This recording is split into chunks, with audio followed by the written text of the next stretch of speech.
Hello दोस्तों यार, एक बार फिर से स्वागत करता हूं मैं आपका इंडिया के नंबर 1 स्टडी चैनल जिसका नाम है अकेडमी यूपीएससी। दोस्तों थोड़ा सा प्रॉब्लम था मॉर्निंग के अंदर, आफ्टरनून के अंदर 2 बजे की क्लास में आप बोल रहे थे सर बफर हो रहा था। तो क्लास को वहां पर स्टॉप कर दिया गया था। तो और मैं दोबारा से उस क्लास को आपके सामने फिर से एक बार और दोबारा से मैं उसको लेके आ गया हूं आप लोगों के लिए। ठीक है। सो दोबारा से वो क्लास में स्टार्ट कर रहा हूं। तो एक बार बाकी यार सभी को क्या कर दो, आप इसको शेयर कर दो ताकि बाकी बच्चे जो है उनको पता चल जाए कि हाँ क्लास जो है वो हो रही है नहीं हो रही है। तो पूरी चीजें उनको पता चल जाए guys. Okay. So let start the class. Class में देखते हैं, देखो अभी क्या होगा अपनी क्लास में। क्या सेम टॉपिक है उसको आगे कंटिन्यू करेंगे, जितना हमने कर लिया था ना उससे आगे जो है उसको हम कंटिन्यू करने वाले हैं।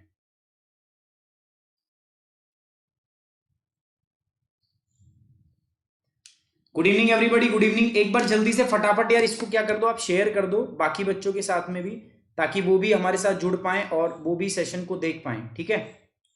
तो जल्दी से फटाफट से आप शेयर करोगे सभी लोगों के साथ।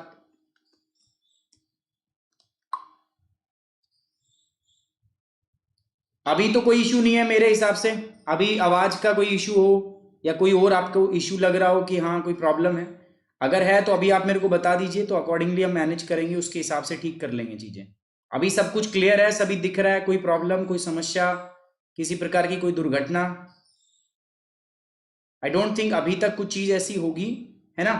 चलिए कोई बात नहीं, चीजें स्मूथ ही चलेंगी अब। ओके। हेलो लवसागर, हेलो वर्तिका, चंदन, हेलो शुभम, दीपिका, राहुल। ठीक है। देखो लास्ट क्लास में हमने क्या डिस्कस किया था, फटाफट से जल्दी से बात करता हूं एक बार।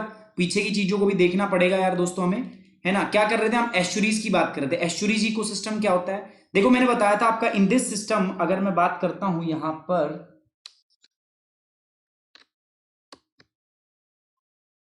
अब यहां पर मैं बात करूं, देखो ये है इधर अपना सी और इधर क्या है अपना, देखो दोस्तों ये रिवर है ना। तो जहां पर समुद्र और नदी आपस में मिलती है ना, वो जो सिस्टम होता है उसी को हम क्या बोलते हैं दोस्तों, आपका एस्चुरीज। ठीक है। आवाज आ रही है सभी को? Hello hello everyone, hello everyone, आवाज आ रही है सभी को? एक बार शेयर करो यार सबके साथ। This is known as the estuary, Hindi में इसको बोलते हैं आपका ज्वार नद मुख। ठीक है, इसको बोलते हैं हम ज्वार नद मुख।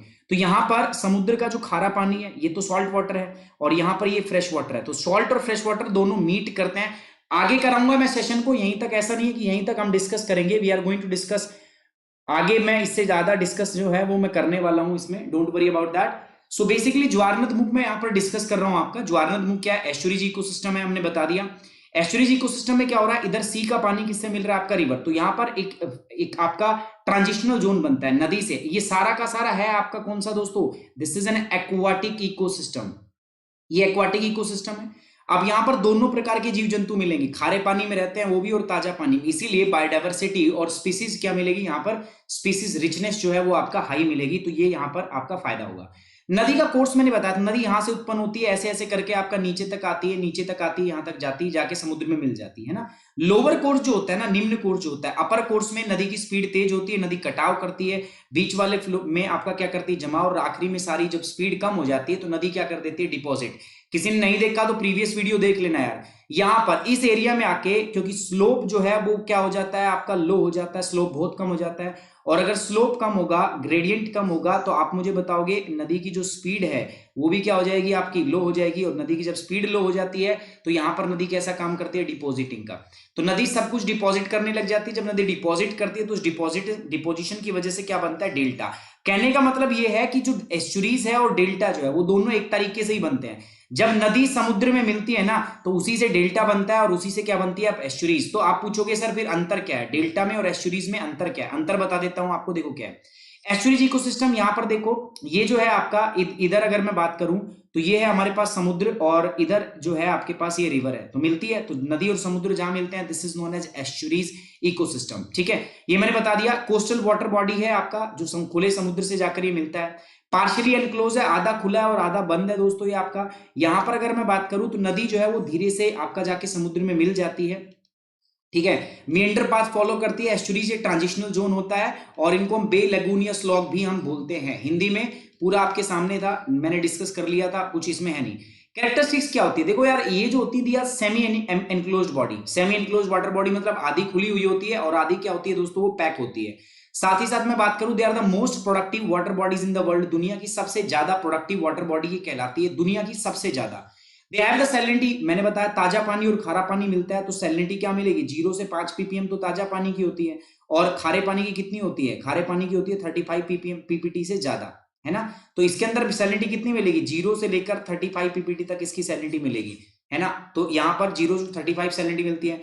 They have very little what wave action, यहाँ पर वेव एक्शन बहुत कम होता है, मतलब ऐसा नहीं होता कि बहुत ज्यादा समुद्र से जो वेव आती है वो बहुत कम पहुंच पाती है, इसीलिए जो समुद्र के जो जीव होते हैं, मराइन ऑर्गेनिज्म होते हैं ना, उनको एक रिफ्यूज जोन मिलता है, जो वेव से बचना चाहते हैं, मतलब ब्रीडिंग के लिए, भाई उनको अपनी ब्रीडिंग करनी है तो उनको एक ऐसा टाइम चाहिए होता है, तो वो यहां पर आकर क्या करते हैं दोस्तों, ब्रीडिंग करते हैं। They act as a filter, ये जो एरिया होता है ना, ये फिल्टर की तरह भी काम करता है। मान के चलो जो नदी के अंदर जो डिजोल्व पार्टिकल होते हैं, सस्पेंडेड पार्टिकल होते हैं, वो यहाँ पे जमा हो जाते हैं और आगे जाके कुछ उसके अंदर जो नदी में जब समुद्र में मिलती है तो सिर्फ पानी पानी मिलता है। Only certain type the plants and animal, सबसे खास बात यही है दोस्तों इसकी, इस पर ऐसे ही प्लांट उग पाते हैं, यहाँ पर वही प्लांट जो है वो फ्लरिश कर पाते हैं, वही जीव रह पाते हैं जो सॉल्ट को टॉलरेंट कर पाए, जो नमक को क्या कर पाए आपका झेल पाए, वही प्लांट जो है इसके अंदर जाकर मिक्स हो सकते हैं। तो ये क्या कह रहा है दोस्तों, ये एक और अधिक नदियों की धाराओं के बहने से बनता है, वो ये जो है ये सबसे अधिक आपके उत्पादक जलीय निकाय हैं, इनके पास 0 से 35 पीपीटी की आपकी लवणता होती है, इनमें लहर की कार्रवाई बहुत कम होती है, समुद्री जीव जो है उनको शांत वातावरण प्रदान करता है, वो नदी के कुछ भाग के जो आपके डिजोल्व पार्टिकल उनको जमा कर लेता है। मैंने बता दिया कुछ विशेष प्रकार के जीव और जानवर ही इस इलाके में रह पाते हैं, ठीक है।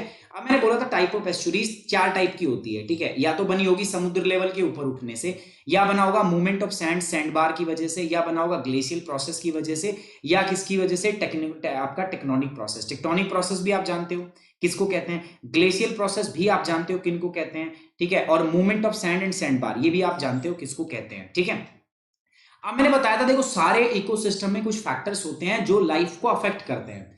ऐसे ही अगर मैं एस्चुरीज में बात करूं तो एस्चुरीज में 2 फैक्टर हैं जो अफेक्ट करते हैं। पहला है सैलिनिटी, क्या होती है salinity, amount of salt present into the water, कितना अमाउंट जो है सॉल्ट कितना अमाउंट ऑफ सॉल्ट जो है वो प्रेजेंट है किसमें, आपका आपका वाटर के अंदर प्रेजेंट है, उसी को हम क्या बोलते हैं आपका दोस्तों, सैलिनिटी बोला जाता है, ठीक है। तो सैलिनिटी क्या होता है, the amount of salt present into the water, इसको हम बोलते हैं सैलिनिटी।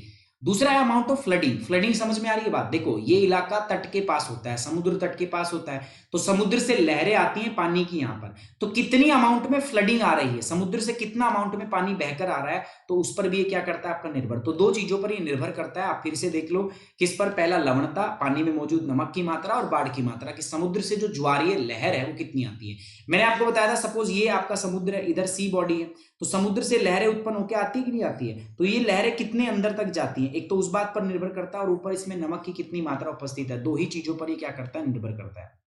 अब बेनिफिट क्या होते हैं, बेनिफिट तो ये बहुत सारे हैं, ग्राउंड वाटर रिचार्ज करता है, हैबिटेट निवास प्रदान करता है, ब्रीडिंग ग्राउंड प्रदान करता है, आपका प्रजनन स्थान प्रदान करता है, बहुत सारे सोशल सामाजिक बेनिफिट हैं, इसके लाभ हैं, बायोलॉजिकल प्रोडक्टिविटी अच्छी है, कम्युनिटी वैल्यू है इसकी, रिक्रिएशनल वैल्यू है, रिसर्च वैल्यू है, इकोनॉमिक बेनिफिट है, कमर्शियल फिशिंग है, port harbour, navigation, tourism, agriculture, ये सारी की सारी सुविधाएं यहाँ पर हैं आपका, ठीक है। हिंदी में देख लो, सबके सब है आपके सामने, ठीक है, ये सारे के सारे हिंदी में भी हैं जो मैंने आपको अभी बताए। अब बात करते हैं दोस्तों issue faced by the Indian estuaries, Bharat की एस्चुरीज जो है उनके सामने क्या क्या समस्याएं हैं, what are the issue that are being faced by these estuaries, इनके द्वारा क्या क्या मुद्दे जो है, इशू जो है वो फेस किए जा रहे हैं। पहला वाटर फ्लो, देखो सारी एस्चुरीज के अंदर जो वाटर फ्लो है वो डिस्ट्रक्ट हो गया पहले से, क्यों हो गया वाटर फ्लो, हम नदियों पर डैम बनाने लग गए, है ना, नदियों पर बांध बना दिए, नदी के वाटर को हमने डाइवर्ज कर दिया, कैनाल बना दिया, तो और टोटल क्लाइमेट चेंज की वजह से बारिश भी कम हो रही है, तो उसकी वजह से वाटर फ्लो भी है वो क्या हो रहा है, रिवर के अंदर कम हो रहा है। तो पहली चीज है वाटर फ्लो। दूसरा है पॉल्यूशन, की पॉल्यूशन जो है वो कम हो गया है, वाटर क्वालिटी जो है वो डिग्रेड हो गई है। रिक्रिएशनल टूरिज्म, हमने टूरिज्म की एक्टिविटी को यहाँ प्रमोट कर दिया, उसकी वजह से भी हो रहा है दोस्तों। पोर्ट एंड शिपिंग, हम बंदरगाह बना रहे हैं, यहाँ पर आपका शिपिंग एक्टिविटी हो रही है, उससे भी प्रॉब्लम हो रही है। लैंड यूज, हम जमीन का इस्तेमाल हमने कर लिया है, कि जो ये एस्चुरीज वाली जगह थी इनको क्या किया, अर्बनाइजेशन बढ़ रहा है ना, जैसे कावेरी डेल्टा था, महानदी डेल्टा था, गोदावरी डेल्टा था, इन डेल्टा पर क्या होने लगा है लोगों ने, क्योंकि अर्बनाइजेशन बढ़ रहा है, अर्बनाइजेशन बढ़ रहा है, शहरीकरण बढ़ रहा है, तो लोगों ने इन जगहों को रहने के लिए इस्तेमाल में करना शुरू कर दिया है। कमर्शियल फिशिंग जो है, मैंने बताया आपको, यहाँ पर मछली उत्पादन होता है। और क्लाइमेट चेंज अपने आप में एक समस्या है। जलवायु परिवर्तन की वजह से समुद्र का लेवल ऊपर उठ रहा है, तो जिसकी वजह से एस्चुरीज अपने आप ही ढक जा रही हैं। तो ये सारे मुद्दे हैं जो इसके द्वारा फेस किए जा रहे हैं। आगे मैं बताऊं आपको, तो ये हिंदी में मनोरंजन वैल्यू, अनुसंधान मूल्य, आर्थिक लाभ, वाणिज्य, मछली पकड़ना, पोर्ट और हार्बर, पथ प्रदर्शन, पर्यटन और क्या है, कृषि और जलीय कृषि। ये हो गया डेल्टा। डेल्टा क्या होता है, मैंने आपको बताया था। नदी जब अपने अंतिम क्षणों में होती है ना, तो जितनी भी मिट्टी उसने बहा के लाई है वो सारी को जमा कर देती है। देखो ये जमा कर रखी है। तो ये जब मिट्टी जमा होती है तो इसी मिट्टी से क्या बन जाता है जमा होने के, डेल्टा। ये मिट्टी एलुवियल मिट्टी है, जलोढ़ मिट्टी है, बहुत अच्छी मिट्टी है, बहुत ही ज्यादा उपजाऊ होती है। This soil is alluvial, the highest fertile soil of this world. दुनिया की सबसे ज्यादा उपजाऊ जो है ये मिट्टी आपका होती है, तो इसको बोलते हैं हम डेल्टा, है ना। तो डेल्टा कहां बनता है, यहीं पे बनता है। When the river enter the sea और other water course where the flow of the water is slow, जब नदी का पानी बहुत स्लो बहने लगे तो वो क्या क्या है, सेडिमेंटेशन का लोड आगे वो कैरी नहीं कर सकता, है ना। भाई नदी तेज बहती है, जब नदी जितना तेज बहेगी तो ही सेडिमेंट जो तलछट होती है उनको लेके आगे चल पाएगी। अब जब नदी की स्पीड नहीं होगी, ढलान नहीं होगी, तो स्पीड नहीं होगी, स्पीड नहीं होगी, तो नदी क्या करेगी, जितनी भी मिट्टी उसके पास है उस सारे को क्या कर देगी, वो जमा कर देगी।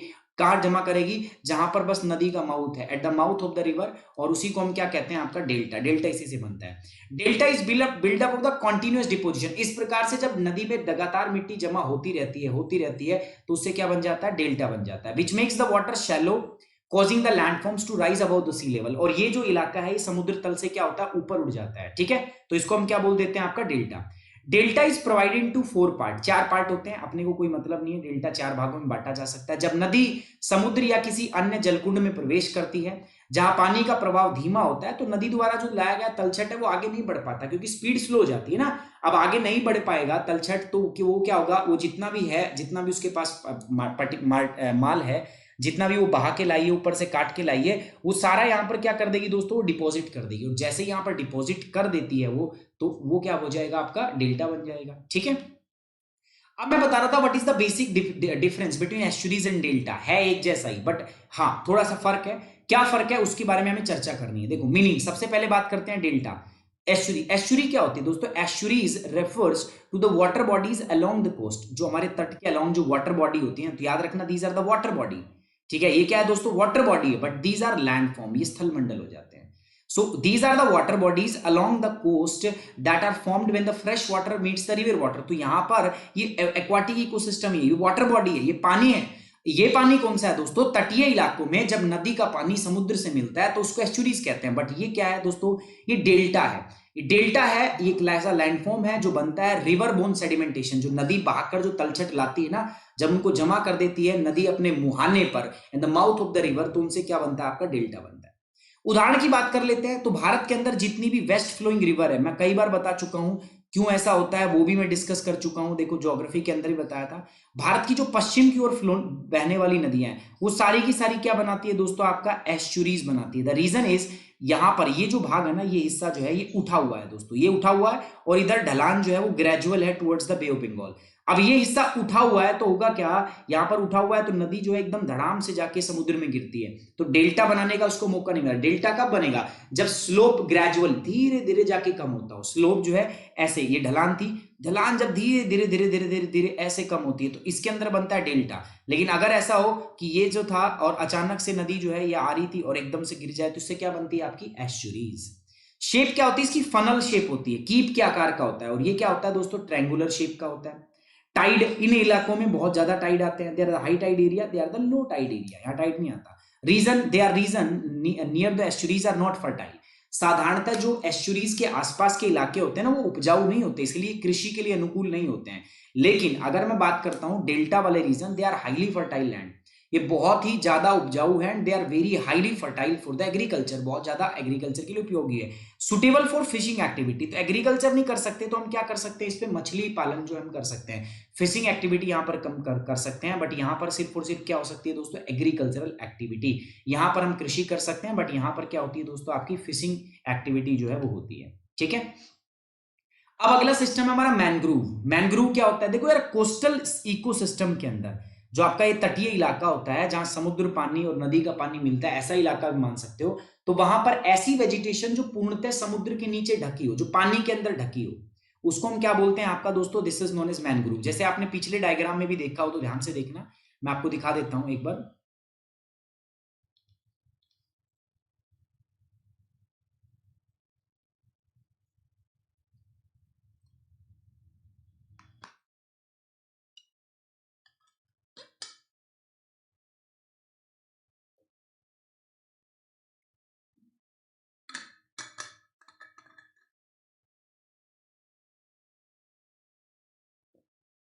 ये देखो, ये पीछे वेजिटेशन देख रहे हो आप, ये रहे, ये पेड़ पौधे देख रहे हो ना, बस यही क्या है दोस्तों, these are nothing but the mangrove. So mangrove जो होते हैं ये आपके, इन्हीं को हम बोलते हैं जो यहीं पर मिलते हैं हमें, ये पानी से ढके होते हैं। देखो चारों तरफ हमेशा पानी भरा रहेगा यहाँ पे मैनग्रूव में ना, there always covered with water. तो कहां पाए जाते हैं आपका, mangroves are characterize by the littoral plant, ठीक है, they are characterize by the littoral plant, ठीक है। इनको अगर हम बात करें तो ये बेसिकली लिटोरल प्लांट जो होते हैं उनसे करेक्ट। अब लिटोरल का मतलब क्या होता है, लिटोरल का मतलब होता है which are close to the shore, close to the shore. Shore का मतलब क्या होता है, समुद्री तट। तो जो समुद्र तट से क्या हो, नजदीक होते हैं। तो mangrove are the characterize by the littoral plant. Mangrove जो होते हैं ना, वहां पर वो पेड़ होते हैं जो समुद्र तट के नजदीक होते हैं। फॉर्मेशन ये बेसिकली ट्रॉपिकल और सब ट्रॉपिकल जोन में ही पाए जाते हैं, अलोंग द कोस्ट लाइन, समुद्र तट के अलोंग ही पाए जाते हैं, ट्रॉपिकल और सब ट्रॉपिकल एरिया के अंदर, ठीक है। Mangrove are the tree in bushes growing below the water, high water level of the spring tide and exhibit remarkable capacity of the salt water tolerance. ये बिलो द सी वाटर होता है आपका, मतलब समुद्र का पानी आता रहता है तो नमक का पानी होगा। तो ये जो होंगे आपके, ये जो आपके प्रेजेंट होंगे हमारे पास यहाँ पेड़, इनकी खास बात होगी कि ये सॉल्ट टॉलरेंट होंगे। सॉल्ट को क्या कर पाएंगे आपका, ये टॉलरेंट कर पाएंगे। समझ में आ रही बात आप सभी को, ठीक है, समझ पा रहे हो। अभी तो कोई प्रॉब्लम नहीं आ रही वॉइस की, कोई और प्रॉब्लम आ रही हो आपको, भाई आपको कोई वॉइस रिलेटेड प्रॉब्लम आ रही हो या वीडियो स्टक कर रहा हो, ऐसा कुछ नहीं हो रहा होगा ना, ठीक है। इसके बाद देखो, मैनग्रूव उष्ण कटिबंधीय और उपोष्ण कटिबंधीय आश्रय वाले तट रेखाओं की विशेषता है। मैनग्रूव बसंत जवार के उच्च जल स्तर से नीचे बढ़ने वाले पेड़ और झाड़ियां हैं जो खारे पानी की सहनशीलता उनके अंदर होती है, खारी पानी में भी उग सकते हैं आपका, ठीक है। अब बात करते हैं कैरेक्टरिस्टिक्स। ये देख रहे हो कैरेक्टरिस्टिक्स, ये पेड़ है, इनकी जड़ें होती है, इनको बोलते हैं फॉल्स रूट, इनको बोलते हैं क्या, फॉल्स रूट, फॉल्स जड़ें। भाई अंदर जाएंगे तो पानी में तो सांस ले नहीं पाते हैं, तो इसीलिए जड़ें जो है ना बाहर की तरफ प्रोट्रूड होती है, बाहर की तरफ निकली हुई होती है। इनको हम अलग अलग नाम से जानते हैं, अभी मैं बताऊंगा, देखो कैसे कैसे। कैरेक्टरिस्टिक्स क्या, दे आर एवरग्रीन प्लांट, ये सदा हरे भरे रहते हैं, है ना, दे आर ऑलवेज हरे भरे, ये हमेशा क्या होंगे दोस्तों, हरे भरे होंगे। पहली बात, इनकी जो बेस्ट लोकेशन होगी जहां ये बहुत ज्यादा मिलेंगे, तो वो कहां मिलेंगे भाई, उस एरिया में, नदी के आसपास का इलाका जहां पर बहुत ज्यादा सिल्ट मिले, गार मिले, नदी के द्वारा लाया गया डिपॉजिट किया हुआ जो तलछट मिलता है ना, वहां पर ही पाए जाते हैं। डेल्टा वाला रीजन आइडियल है किसके लिए दोस्तों, मैनग्रूव के लिए। तो कहां पाए जाते हैं, where there is abundant silt. Silt का मतलब है वही जो तलछट जो होता है, जो नदी जमा करती है।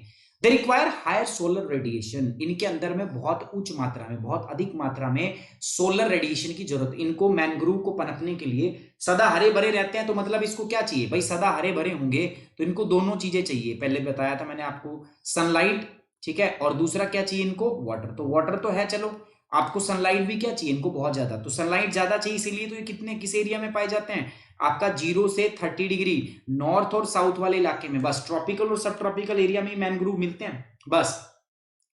Their ability to absorb the fresh water from the saline water is very high. ये खारे पानी में से भी ना ताजा पानी को एब्जॉर्ब कर लेते हैं, ये क्षमता इनकी बहुत ज्यादा तगड़ी है। इट प्रोड्यूस नुमेटोफर्स, इनको बोलते हैं ब्लाइंड रूट्स, ये अभी मैंने दिखाया था, ये ब्लाइंड रूट्स होती हैं आपकी। It produce pneumatophores to overcome the respiration problems in the anaerobic soil condition. नीचे जाओगे ना इसमें, तो जो मिट्टी है उसके अंदर आपका ऑक्सीजन नहीं है, तो ये सांस, एनारोबिक क्या होगा दोस्तों, रेस्पिरेशन होगा, उससे बचने के लिए क्या करते हैं दोस्तों, ये जो जड़ें हैं ये बाहर की ओर प्रोट्रूड होती है, इनको बोलते हैं blind roots. Mangrove occur world wide in the tropic and sub tropic, ये ट्रॉपिक और सब ट्रॉपिक एरिया में पूरे दुनिया भर में पाए जाते हैं। मुख्यतः 25 डिग्री नॉर्थ और 25 डिग्री साउथ लैटिट्यूड के अंदर ही ये आपके मैनग्रोव जो है पाए जाते हैं। याद रखना है ये सारी की सारी विशेषताएं इनकी। सदाबहार होते हैं, ये वहां होते हैं जहां प्रचुर मात्रा में गाद जो है, नदी के द्वारा लाई गई गाद जो है वो जमा होती है। सौर विकिरण ज्यादा चाहिए उनको, खारे पानी में से भी ताजे पानी को ढूंढ लेने की इनकी बहुत तगड़ी क्षमता है दोस्तों। इनके जो पत्ते होते हैं ना, ये जड़े से पानी तो खींच लेते हैं, लेकिन इनके पत्तों की तरफ पत्तों पे देखोगे ना तो व्हाइट व्हाइट कलर का कुछ जमा हुआ होता है, वो सॉल्ट है। तो ये क्या करते हैं पत्तों के द्वारा, ठीक है, जो इनके पत्ते होते हैं ना उनके द्वारा जो नमक है ना उसको बाहर निकाल देते हैं। एनोरोबिक मिट्टी की स्थिति में श्वसन की समस्या को दूर करने के लिए ना इनमें नुमेटोफोरस अंधी जड़े जो है उनका उत्पादन होता है, अंधी जड़ होती है इसमें। मैंग्रोव जो है ये विश्व भर के उष्ण कटिबंधीय के उपकर होते हैं और मुख्यतः 25 डिग्री नॉर्थ और 25 डिग्री साउथ के बीच में ये आपका पाए जाते हैं। और बात कर रहे हैं mangroves occur in the variety of the configuration. देखो वैसे तो इनकी बहुत सारी कॉन्फ़िगरेशन पाई जाती है, बहुत सारी वैरायटी पाई जाती है, बट कुछ स्पीसीज यहां पर हमने लिखी है, जैसे राइजोफोरा, याद रखना इंपॉर्टेंट है। राइजोफोरा एक प्रकार का मैंग्रोव है। Rhizophora send arching props roots down into the water. ये क्या करता है आपकी जो आर्किंग प्रॉप रूट्स होती है, जैसे इसमें देख रहा था ना आपने डायग्राम में पीछे, वो आपका क्या करता है नीचे की ओर भेजता है। जबकि दूसरा है देखो एविसीनिया, एविसीनिया क्या करता है वर्टिकल आपका न्यूमेटोफोर्स जो है वो एयर में रूट ऊपर की तरफ निकाल देता है, ठीक है। कुछ में से क्या होती है जड़ें जमीन में से ऐसे बाहर निकली हुई होती है, ये क्या करता है ऊपर से आपका फॉल्स रूट जो है वो नीचे की ओर धसाया हुआ है। आपको देख के पता भी चलना भी चाहिए यार, ठीक है, लाइक दिस। ये जो है ये क्या है दोस्तों, ये फॉल्स रूट है जो ऊपर से इन्होंने धसाई हुई है नीचे, ये राइजोफोरा है। क्या है दोस्तों ये Rhizophora, this is the example of the Rhizophora. और भी है मेरे पास जो एविनिशिया है, ठीक है, यहां पर बात करें एविशीनिया, तो एविसीनिया जो है इसके अंदर क्या होती है न्यूमेटोफोर, जो अभी बताया ना अंधी जड़ें, वो जमीन से बाहर निकली होती है रेस्पिरेशन के लिए, ठीक है।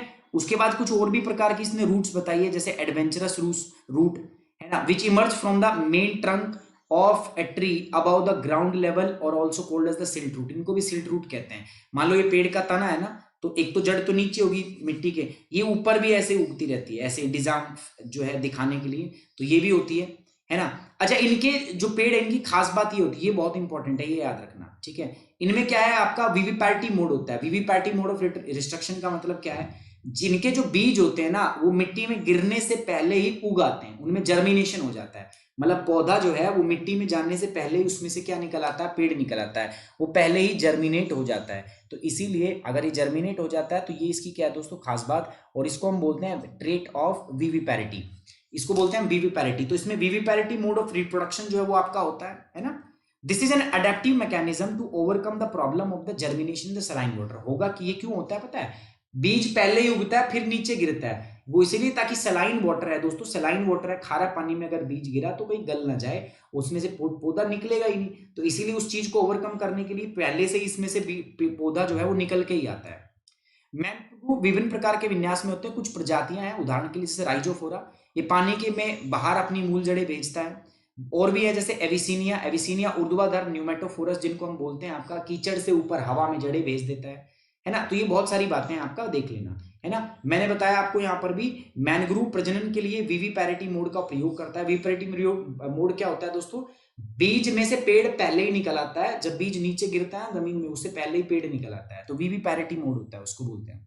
मैंग्रोव प्रोफाइल इंडिया, भारत में कहां कहां पर मैंग्रोव पाए जाते हैं देख लो। भारत में देखें तो सबसे ज्यादा तो है, सबसे मेन जो है खास तौर पे वो है सुंदरबन के डेल्टा, ये देख रहे हो आप, ठीक है। So these are the Sundarban delta, ये भारत के सबसे लार्जेस्ट डेल्टा है, सबसे बड़े डेल्टा जो है ये है।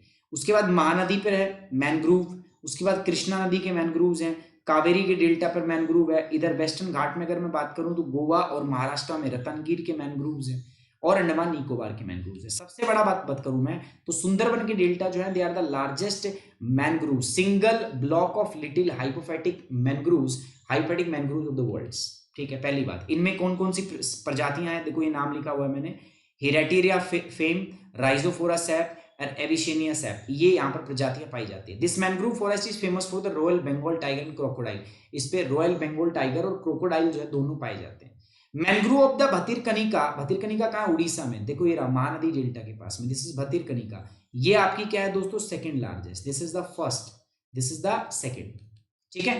तो सुंदरबन के मैंग्रोव्स दुनिया के आपके जो है आपके टाइटल हाइपोफैटिक मैंग्रोव्स में सबसे बड़ा एक ब्लॉक है। Heritiera fomes, Rhizophora sp, Avicennia sp, ये यहाँ की मुख्य प्रजाति है। मैंग्रोव जंगल को रॉयल टाइगर, बंगाल टाइगर और मगरमच्छ के लिए प्रसिद्ध है। आपका भारतीय उपमहाद्वीप में भतीरकनिका का नाम जो है वो दूसरे स्थान पर आता है। What are the ecosystem service, mangrove से हमें क्या क्या मिलता है देख लो। मैंग्रोव से अगर मैं बात करूं तो वर्ल्ड को its density makes mangrove woods a valuable source of timber and foods.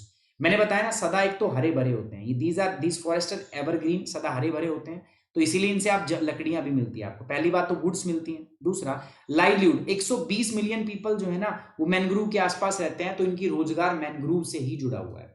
तीसरी बात, मैनग्रोव इकोसिस्टम सर्विसेज है ना, ये पारिस्थितिक तंत्र की सेवाएं प्रदान करता है। लगभग $33,000 से लेकर $57,000 पर हेक्टेयर। एक हेक्टेयर में अगर मैनग्रोव्स है ना तो वो कम से कम 33,000 से 57,000 की इकोलॉजिकल सर्विस जो है वो प्रोवाइड कर रहे हैं। लगभग एक साल में मैं बात करूं तो 800 बिलियन की इकोलॉजिकल सर्विस जो है प्रोवाइड कर रहे हैं।